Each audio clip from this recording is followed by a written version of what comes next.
Breaking news. భూభారతిపై CM Revanth Reddy సమీక్ష చేస్తున్నారు. సమీక్షకు మంత్రి పొంగులేటి ఉన్నతాధికారులు హాజరయ్యారు.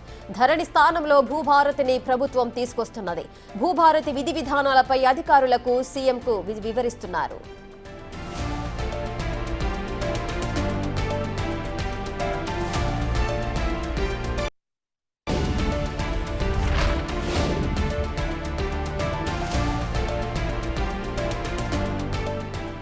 రెటిక భూభారతిపై సీఎం రేవంత్ రెడ్డి అయితే సమీక్ష నిర్వహిస్తున్నారు. ఈ సమీక్షకు మంత్రి పొంగులేటి ఉన్నతాధికారులు కూడా హాజరయ్యారు. ధరణి స్థానంలో భూభారతిని అయితే ప్రభుత్వం తీసుకొస్తుంది. భూభారతి విధి విధానాలపై అధికారులకు సీఎం రేవంత్ రెడ్డి ఏ విధంగా చేయాలి, ఎటువంటి సూచనలు సలహాలు ఇస్తున్నారు.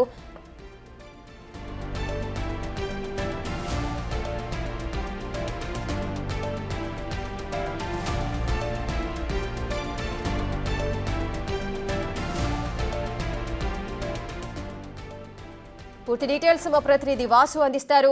వాసు, భూభారతిపై సీఎం రేవంత్ రెడ్డి సమీక్ష నిర్వహిస్తున్నారు. ఈ సమీక్షలో ఎటువంటి అంశాలు ప్రస్తావనకు వచ్చే అవకాశాలున్నాయి? రేఖ, తెలంగాణ ముఖ్యమంత్రి రేవంత్ రెడ్డి తన నివాసంలో కూడా భూభారతి అంశానికి సంబంధించి కూడా అధికారులతో సమావేశమయ్యారు. ఈ నెల 14న శిల్పకళ వేదికకు సంబంధించి కూడా శిల్పారామంలో చాలా పెద్ద ఎత్తున కూడా భూభారతిని ప్రజలకు అంకితం చేయబోతా ఉన్నారు.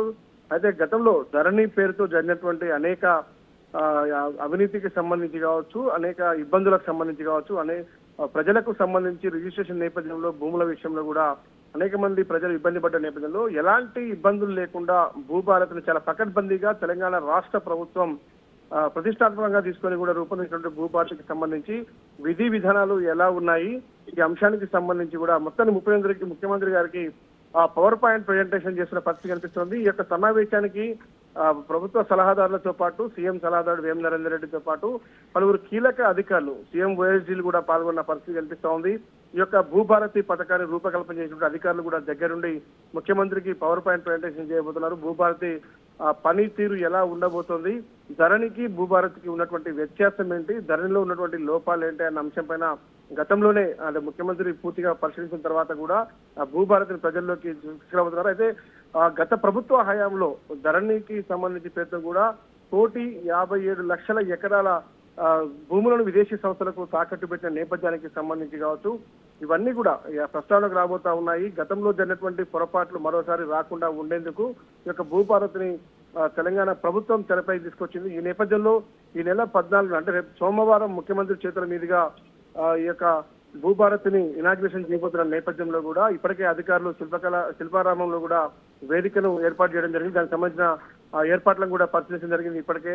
అయితే రేపు సోమవారం రోజు ప్రారంభం కానున్న నేపథ్యంలో మరొకసారి ముఖ్యమంత్రి నివాసంలో కూడా పొంగులేటి శ్రీనివాసరెడ్డి రెవెన్యూ శాఖ మంత్రితో పాటు మిగతా అధికారులందరూ కూడా హాజరై ప్రస్తుతం భూభారతి స్థితిగతులు, విధి విధానాలు, తీరుకు సంబంధించి మాత్రం ప్రస్తుతం సమావేశం కొనసాగుతుంది. ఈ సమావేశం తర్వాత ఏమైనా దీనికి సంబంధించిన లోపాలు, పొరపాట్లు ఏమైనా ఉన్నా, లేదంటే ఇంకేమైనా మార్పులు చెప్పిన అంశానికి సంబంధించి ముఖ్యమంత్రి కీలక ఆదేశాలు జారీ చేసే అవకాశం కనిపిస్తోంది.